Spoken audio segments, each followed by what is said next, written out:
Parashat Matot Massé. La Parashat Massé, la Parashat des étapes, nous voit énumérer toutes les étapes des Béné Israël depuis la sortie d'Égypte. Et là, on n'échappe à aucun détail.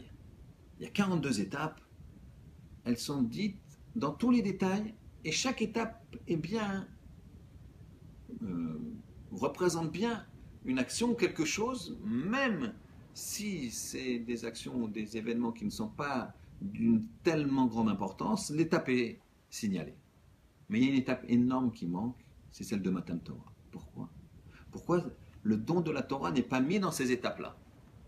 Première question. Deuxième question, Chazal nous dit dans la Gemara que le Beth Amikdash a été détruit à cause du fait que les Bnei Israël, les Juifs à l'époque, ne faisaient pas Birkat Torah, ne récitaient pas la bracha sur le Limud Torah qu'on doit faire chaque matin avant d'étudier. Ils ne la faisaient pas.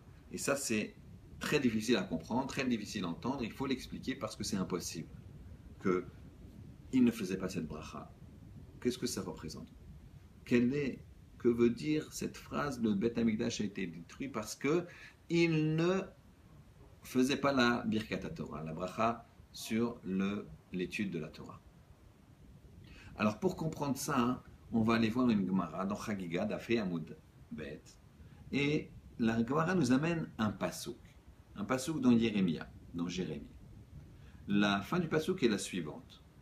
Vedama tidma, et une larme, j'ai larmé, donc il y a deux fois le terme de larme, Vetered enei, et elle est descendue de mon œil, Dim'a, une larme, encore une troisième expression de larme, qui nishba eder Hashem, car le troupeau d'Hachem a été captif. La Gemara de dire, que veut nous dire cette phrase, avec ces trois fois ce terme Dim'a de larme? Amar Rabbi Elazar, Shalosh Dmaot Alelu Lema. Ces trois larmes-là, nous dit Rabbi Elazar, pourquoi? Réponse. Achad al-Migdash Rishon, une sur le premier Beth Amikdash, la destruction du premier Beth Amikdash.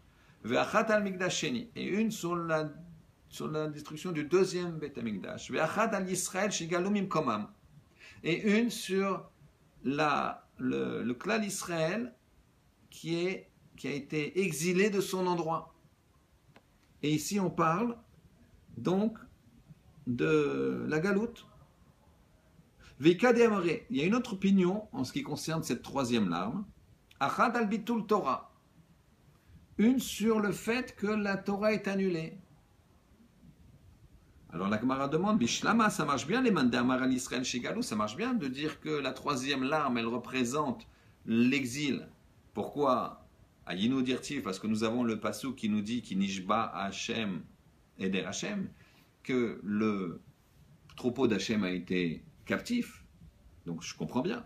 Et là, les mandé amar al bitul Torah, mais celui qui dit que c'est sur le bitul Torah, Maïka le Memar, qu'est-ce qu'il y a lieu de dire? Et la Gemara nous dit quelque chose de terrible et de tellement vrai. Il dit Kevan shegalu Israël mimkomam, à partir du moment où les Béné Israël ils ont été exilés de leur endroit, En lecha bitul Torah gadol misé. Il n'y a pas de plus grande bitul Torah, de plus grande annulation de la Torah que ça. Qu'est-ce que ça veut dire? Ça veut dire que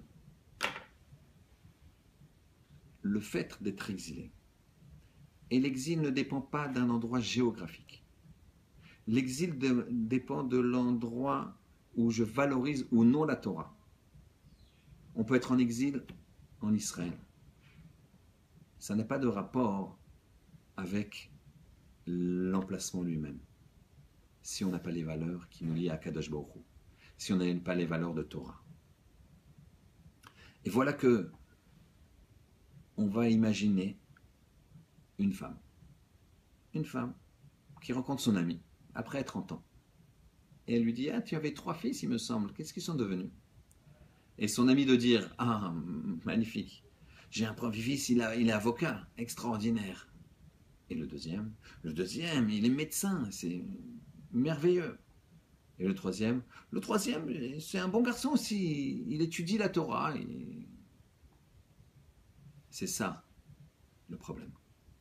C'est ça le principe de ne pas avoir fait Birkat Torah, de ne pas réciter la bracha de la Torah. On peut avoir différentes valeurs. Il y en a une qui doit être au-dessus, c'est la Torah. Cette femme aurait dû dire, mais j'ai un fils qui étudie la Torah en premier. De la même façon, quand on dit qu'ils n'ont pas fait Birkat Torah, c'est qu'ils n'ont pas valorisé la Torah. Et ça, c'est dû au changement de valeur. Au changement de valeur, pourquoi ? Parce que quand on est influencé par l'extérieur, alors parfois ça nuit à l'intérieur. Et on prend d'autres chemins. Et ça se dilue. Et surtout, le drame, c'est d'accorder une moindre importance à ce qui est important. Un enfant lui apprend quoi ? À distinguer l'essentiel du superflu. Toute la vie, c'est cela. Matot massé. Les étapes géographiques sont pas importantes. L'important, c'est d'étudier la Torah. C'est pour ça qu'on n'a pas mis la Torah comme une étape. Elle ne peut pas être considérée comme une étape, la Torah. L'endroit où on a reçu la Torah, ce n'est pas une étape. C'est permanent. Quels que soient les événements de notre vie, les épreuves, dans un sens ou dans l'autre, quel que soit l'âge, quel que soit l'événement, l'amour de la Torah, l'objectif principal de sa vie qui est la Torah, qui nous permet de nous rapprocher d'Hachem, ne doit jamais être mis de côté. C'est pour ça que Matan Torah, ce n'est pas une étape. Qu'Hachem fasse qu'on ait les vraies valeurs et qu'on sache toujours distinguer l'essentiel du superflu. Shabbat Shalom.